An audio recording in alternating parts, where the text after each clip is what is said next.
different ways you can ask this question. What are the foods or what are the diets that are likely to extend our lifespan slash health span?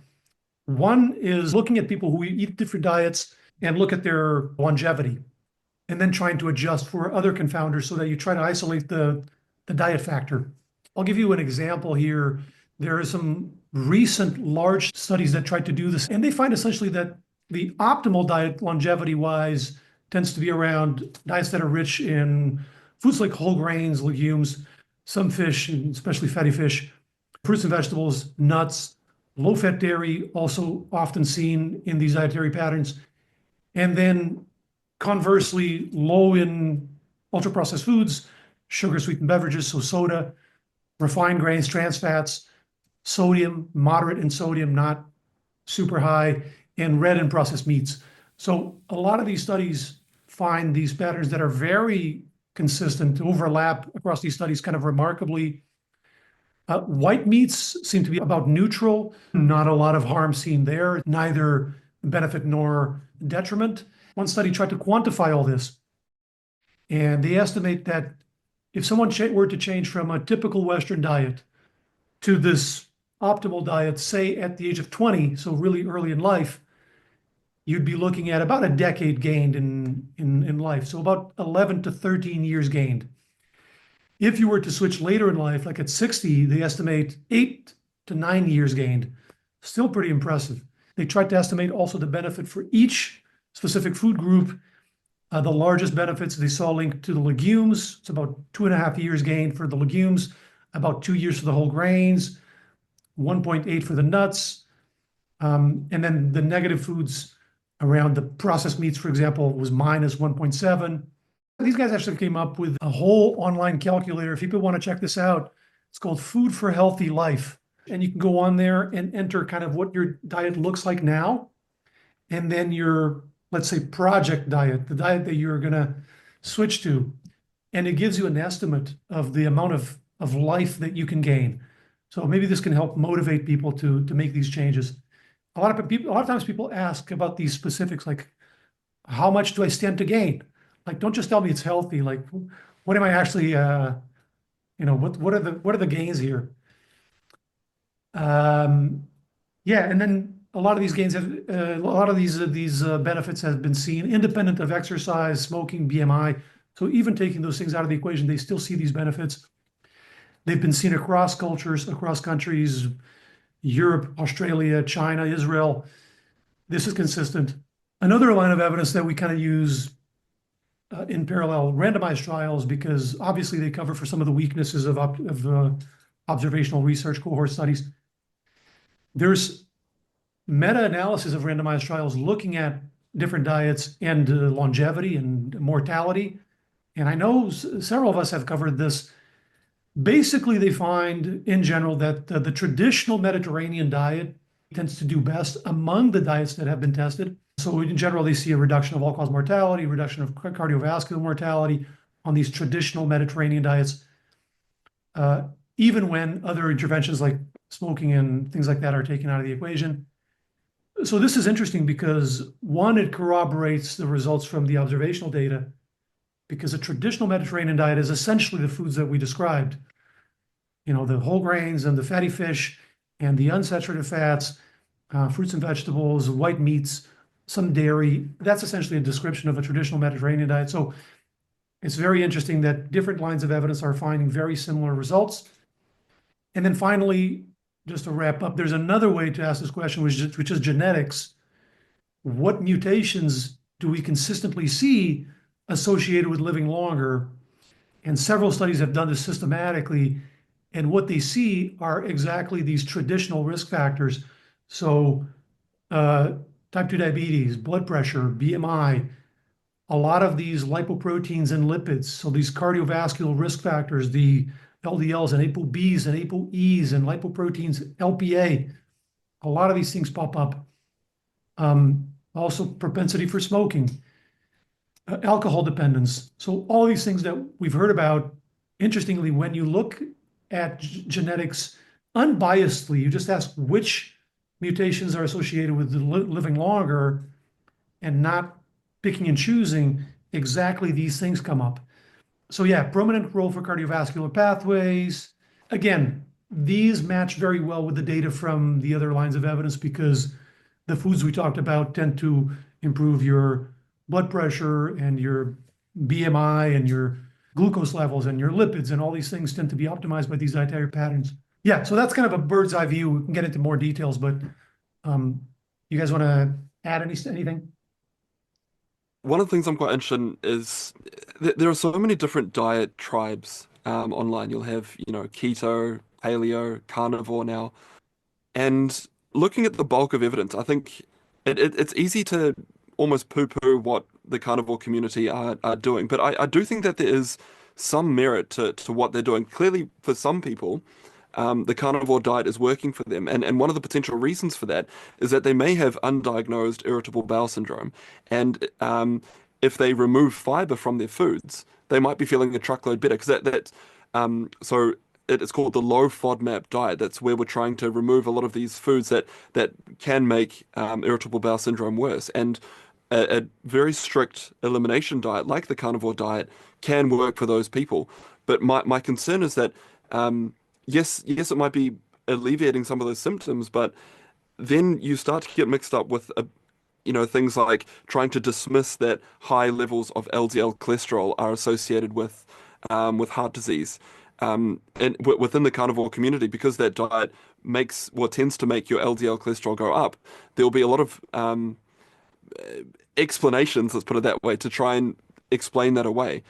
So I suppose people watching this, that there is such a large evidence as Jill has gone through, that that a Mediterranean style diet is probably for the general population, an optimal diet. But that's not to say that you can't individualize that, or those foundations so that you can make that type of diet work for you.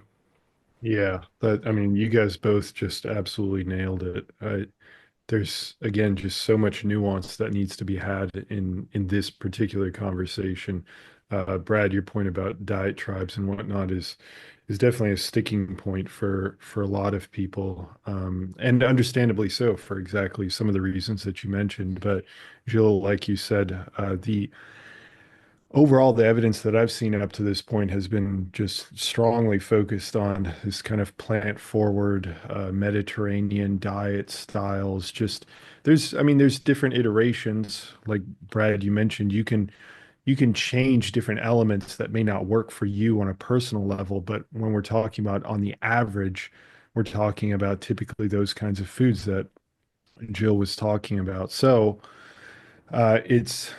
it's difficult to communicate that sometimes, though, because some people don't want to hear it for a variety of reasons that we don't really need to get into. But there's one that I do want to ask you guys about because I think it's a good one, and it's a good critique or a confusion that I think a lot of people have. So, for example, if a person jumps onto a very low carbohydrate diet or they jump onto a carnivore diet or whatever it might be, and they lose a bunch of weight, their blood sugar regulates, their insulin gets better. So a lot of the metrics that you were talking about, Jill, with what we see with these kind of Mediterranean style diets, some of those improvements are also seen with something like a carnivore diet, or at least anecdotally speaking, because we don't have a ton of actual data on that. But um, on the other hand, we're seeing all this data that's saying that like processed meats and red meats are a negative for our overall health. So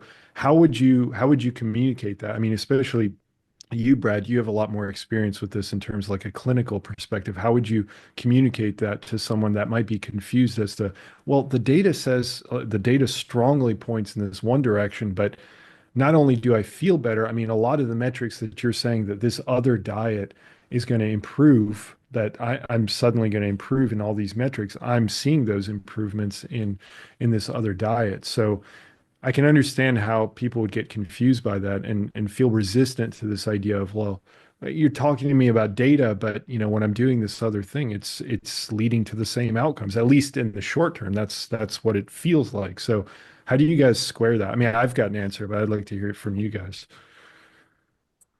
I think it's really important from a clinical standpoint to actually listen to the patient in front of you. I think um, a lot of people get disgruntled, I think, with the healthcare system when clinicians have a bit of a paternalistic approach, as in, we're doctors, we've gone through the healthcare training, therefore we know best, and you try and put your ideas onto your patient, which is not how I was trained, and not how healthcare should be delivered. Healthcare should be delivered in a patient-centered way, where we're listening to patients and we're trying to come up with solutions with them that's going to be best for their long-term health.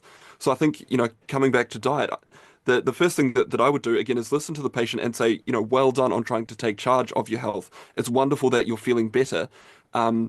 What can we do now to take you from where you are now, which is where you're losing weight, and you're feeling better, and further optimize, further optimize from there. So if someone is having a carnivore diet, one of the things that I would say is that a big reason as to why you have probably lost weight is that you've cut out the processed foods, you've cut out the sugary foods, you've increased your protein intake. All of those things are associated with lower weight and improved energy levels. And again, that's great. The trouble is, if we continue with the carnivore diet, and I would probably have the blood test there to back this up with the patient sitting in front of me, we can see that your LDL cholesterol has gone up. We also know that if we're not having fresh fruit and vegetables, we're probably going to be not achieving all of the micronutrients that we need. We're probably going to be low in vitamin C, and that there is quite striking research showing that that the lower your fiber intake, the higher your rate of bowel cancer, for example. So I would just have an open discussion with the patient in front of me about what we can do to build upon the start that the patient has made. I couldn't agree more. I don't have that much to add because I agree with that 100%.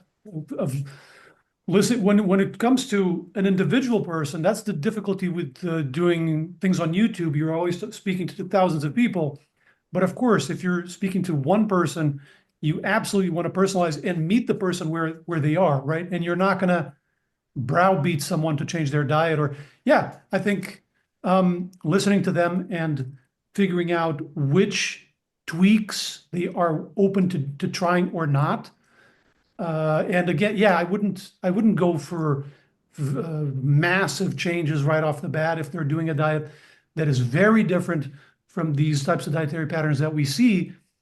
No, I would explore small changes. For example, what if you changed once a week, if you changed the bacon for some fatty fish? Is that something that you think you could try, or is that something that would be off the table?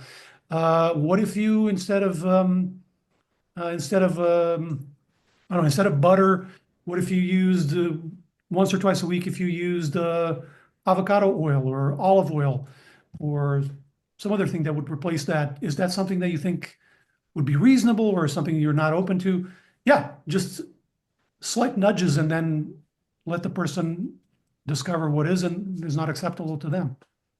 Yeah, those are Yeah, fantastic answers. I completely agree with that. I think from a research perspective, because I have no clinical knowledge, so I can't speak to it on that front. Although I definitely resonate with the idea of, when you're talking to an individual, you want to, of course, like you said, meet them where they are.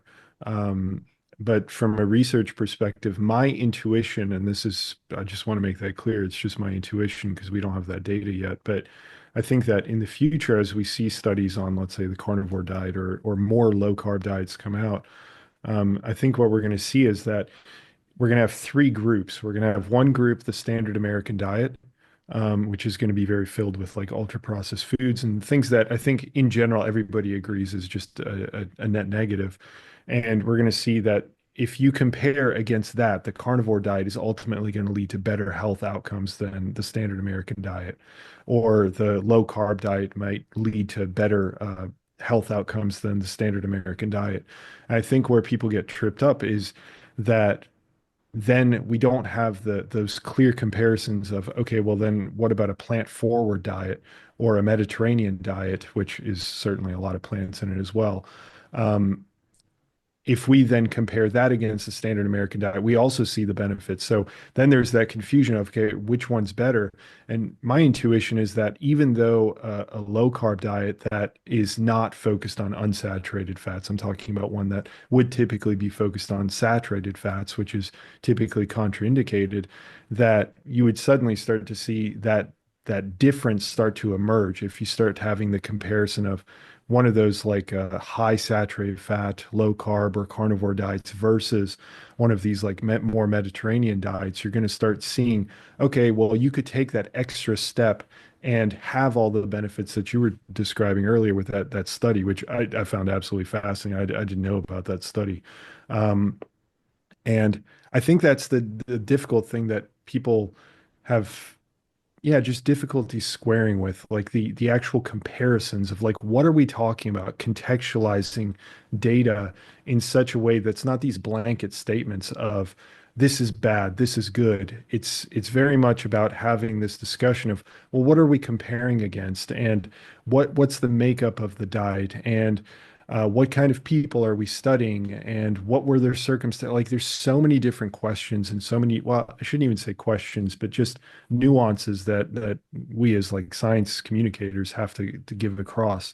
And once you get to the individual level, that's a whole nother ball field. I mean, that's just a whole nother ball game. It's just it adds a layer of complexity that, like you said, Jill, we can't get to it as science communicators on YouTube because it just doesn't work that way. We're talking about averages, and there's going to be extraneous people in either camp. And sometimes when you're looking at, like, let's say a population of hundreds of thousands of people, that those extraneous people, that could be hundreds, thousands of people that just don't fit into that average narrative. And again, it just comes down to really communicating that correctly. Just to give you an example, because I recently covered a video, it was a study looking at ketogenic diets, very low carb diets for cancer. It was a case series, very interesting, kind of exploratory, but very interesting. And they actually used what they call a keto med. So it was ketogenic, very low carb. They were the ketone bodies levels in their urine were through the roof. And yet it was a diet with predominantly unsaturated fats, with a lot of fiber. And they reported that they saw no dyslipidemia, no increase in cholesterol or ApoB or any of these things. So I think to some extent, these categories and these diets, the names of these diets are a little bit artificial when we talk about, oh, I'm low carb, so I can't eat fiber. I'm low carb, and so I have to, my cholesterol has to go through the roof. No, you can put together these diets in so many different ways, just like you can eat a plant-based diet that is super unhealthy if it's processed foods or donuts or whatever, or low-fat diets. You can eat low-fat diets that are put together in so many different ways. And so just understanding that there is that wiggle room and that nuance within the umbrella of even a very low-carb diet where your ketones are skyrocketing, but you can still, if you want, include fiber-containing foods and play with the types of fats. You're not so bound to one way of doing it, even though it may be more popular on social media. And Jill, just to build upon that point about the sort of fundamentals of a diet, because you can once we kind of nail that fundamental of what is a healthy diet, then you can kind of personalize it to each person. So we've talked about, how ideally we want to be replacing saturated fat with unsaturated fat. How we want to be moving away from, processed carbohydrates to unprocessed, whole grains and things. And one question that I've got to both of you, because it really depends on what research you read and what researchers you listen to. Where do you guys come down in terms of amount of protein that we should be having? Because there's some research to suggest, yes, if we, reach the magic 1.6 grams of protein intake per kilogram of body weight per day, that's going to maximize our benefits of exercise. But then there's other people who say, well, actually, no, we want a lower amount of protein because we don't, having too much protein is going to cause other problems in the future. So I'm really curious to pick both of your brains. Where do you come down in terms of what the literature suggests we should do with protein? I don't know if Nick was going to jump in. Yeah, I have a number of videos where I interviewed uh, researchers have specialized in this area. I am persuaded that number one, that the RDAs are kind of on the low end of things. And this idea that having low protein is beneficial and that increasing your protein is detrimental for aging, I'm not convinced of that. I've never seen any compelling evidence of that. This goes back a little bit to this question that we were talking about of the animal versus plant protein. And really, I don't think the barrier is even between animal and plant because, for example, several types of dairy I would put on the side of where we consistently see benefits. Fatty fish, we consistently see benefits.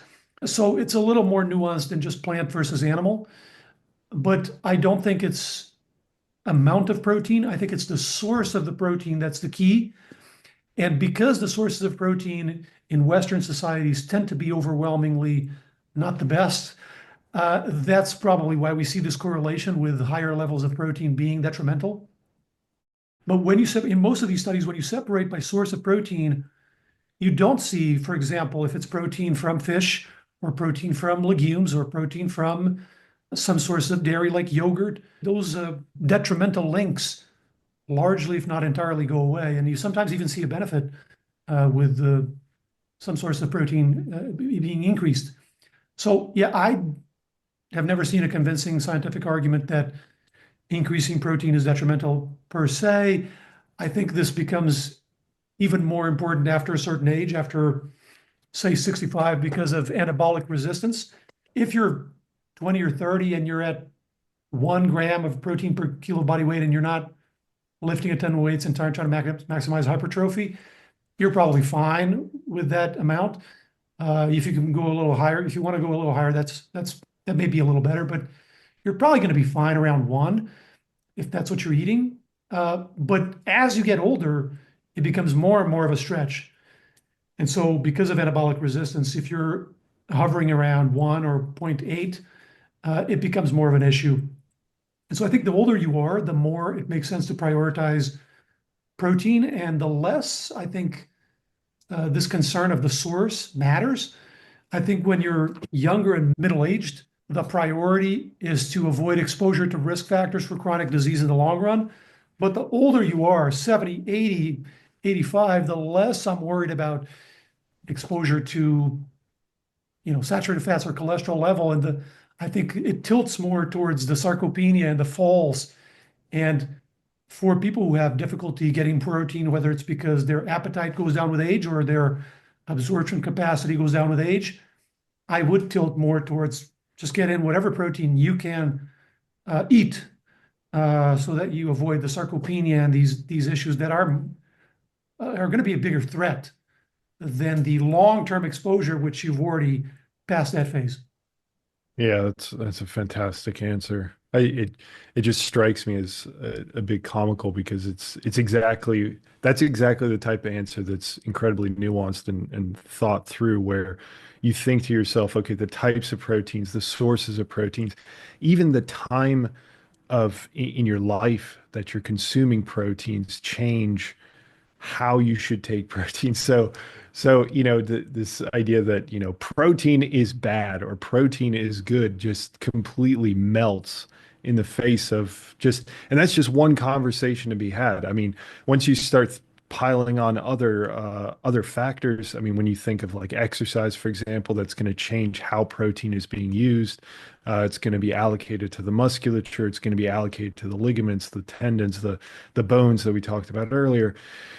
It so I guess my perspective is very similar. I think it's also a question. I don't really have an extremely convincing argument of this. I think a lot of this argument that I'm about to go into is based off of some of the work by Walter Longo and some other researchers that have looked at protein, the effect that it might have on like IGF-1. And, now we're getting into some of these mechanisms and whatnot. And it's true that once you start teasing out like protein sources and the effect that they have on longevity and health and whatnot, maybe that kind of accounts for a lot of the arguments that some of the longevity researchers against high protein might put forward. But I haven't looked enough into that. So the the way that I've been thinking about it, and this could very well change in the future, is that I think about aging. I prioritize health span over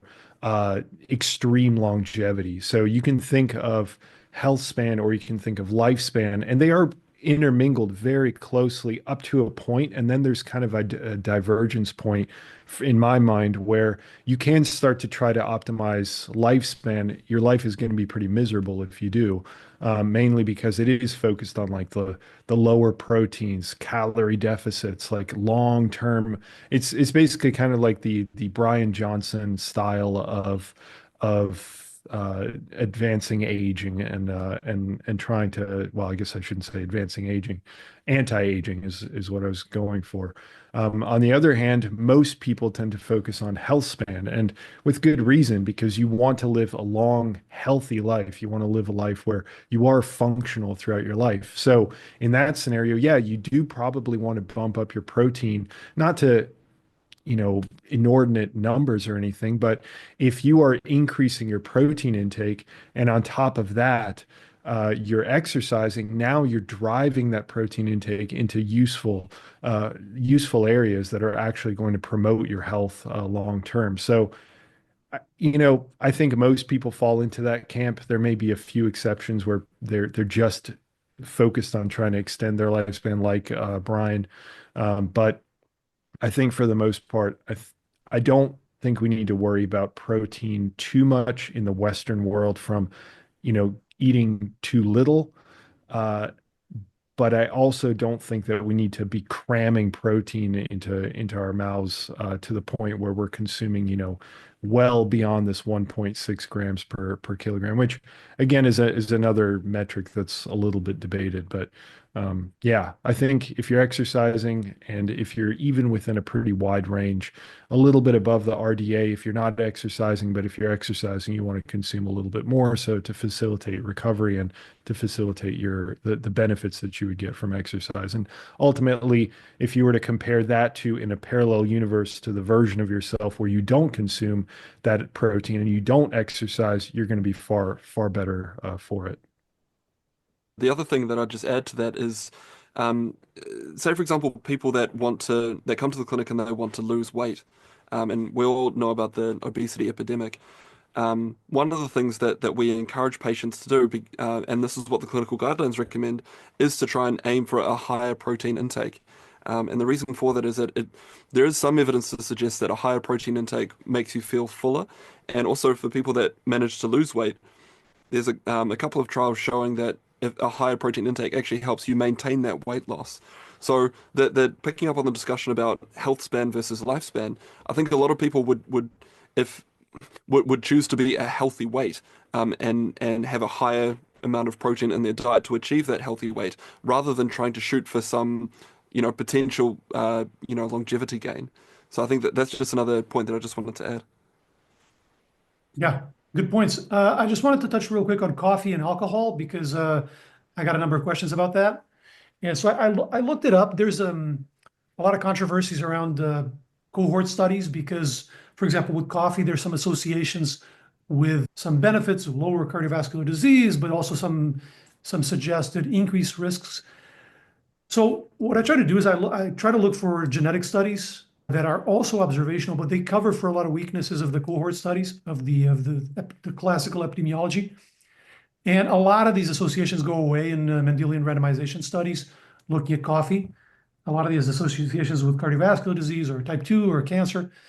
And the only associations that survived were positive. So a lower risk of gallstones, for example, linked to coffee intake, was the only one that really made it in these genetic studies. So I don't see a concern for coffee in general. Of course, there are caveats for people who have a hypersensitivity or have very high blood pressure, or have insomnia. Okay, definitely adjust in those cases. But in general, I don't think coffee is something that's going to precipitate disease or shorten your lifespan. On the other hand, alcohol is kind of the inverse story, where the epidemiology for a long time suggested benefits. There was this whole, the effect of red wine, of moderate drinking that was beneficial. But most of the modern genetic studies have sort of contradicted that, debunked that in a way, and suggested that the relationship is actually linear. And the closer to zero you get, the better off you are with alcohol. You just get a risk of cardiovascular disease and even potentially a reduction of lifespan as alcohol intake goes up. So yeah, these two. This is I think the state currently of the research, looking at the genetics to try to clarify some of these standing questions. Just to build on that, coming back to coffee, there was a recent study that was published titled "Coffee Consumption and Adverse Cardiovascular Events in Patients with Atrial Fibrillation." So atrial fibrillation is where basically the top bit of your heart isn't beating correctly; it's fibrillating. And one of the dangers of that is that if the blood isn't going through the heart correctly, it can actually the blood can actually slow down and it can clot, and then those clots then get shot up into the brain where you can have a stroke. And so one of the concerns with coffee was that in patients who have atrial fibrillation, first of all, would it make their symptoms worse? Would they have more arrhythmias and would they have more strokes? And from the study, which ran for 4.7 years, there was no there was no association with coffee intake and worsening of these arrhythmias or of these events. And actually, there was a lower rate of new heart attacks. And interestingly, there was a lower rate of new strokes. And obviously, with observational studies, you're trying to control for a bunch of different variables that may affect this. But even once they tried to do, the corrections, that the association was still there. That if you drink coffee, even if you have atrial fibrillation, you seem to have lower rates of strokes and lower rates of heart disease. Which again, that you would almost think that it's the opposite because if you've got atrial fibrillation, you're already at a higher risk. But here we see that coffee actually seems to lower your risks. So yeah, it was an interesting finding. Yeah, definitely. I completely agree. I haven't run across much evidence against coffee. I did a pretty deep dive into coffee and the performance benefits that you can get from it, and that's pretty solid. However, there's also like blood pressure increases that depended also on a person's genes. So if a particular enzyme that metabolizes caffeine is able to metabolize caffeine and turn it into some of its sub-metabolites and whatnot. So some people have stronger blood pressure reactions to it, but even with all that considered, the effect is really transient. So ultimately, the benefit is, or the effect is that there is a benefit for cardiovascular disease, as in against cardiovascular disease. That's really the only area that I've really looked at coffee specifically. And I would imagine because it's polyphenol content and a bunch of other factors that are found inside of coffee. So, oh, I'll quick add too. I've started looking at tea as another one, and it seems like this is kind of preliminary looking into this. It seems like tea might be slightly better than coffee. Not to again say that coffee is bad. It's great. Just that tea might have some additional benefits in cardiovascular disease and whatnot that coffee may not offer. Also, combinations of the two seem to be quite beneficial. So.